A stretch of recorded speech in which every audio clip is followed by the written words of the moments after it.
সম্মানিত সিলেটবাসী, গোটা দেশবাসী, আসলে আমরা কোরআনের একটা আয়াত আছে, ফাস্তাইদুল মাস্তাতাতুম, তোমার যতটুকু ক্ষমতা আছে সেই ক্ষমতা অনুযায়ী তোমরা প্রস্তুতি গ্রহণ করো।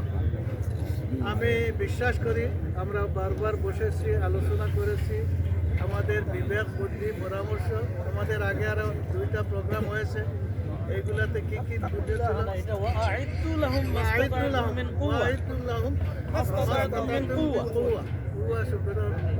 শব্দটাও আছে, এটা অনুযায়ী আমরা করেছি। এরপরেও ত্রুটি থাকতে পারে। এই ত্রুটি দূর হওয়ার 2টা পথ।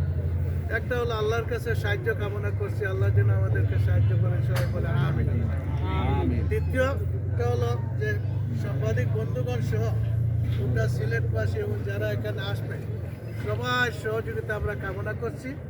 যা প্রয়োজন সব কিছু যে এখানে পেয়ে যাবে এমন না, কিন্তু এটা সম্ভব হবে যদি সবাই এই শৃঙ্খলা রক্ষার জন্য সুন্দর একটা অনুষ্ঠান আমরা গোটা দেশবাসীকে উপহার দেওয়ার জন্য আপনার নিজের প্রতিষ্ঠান মনে করে ধৈর্য ধারণ করতে পারেন, তাহলে আমরা আশা করি শুধু বাংলাদেশ নয়, সারা বিশ্বের জন্য সিলেট থেকে একটা উদাহরণ আমরা সৃষ্টি করতে পারবো।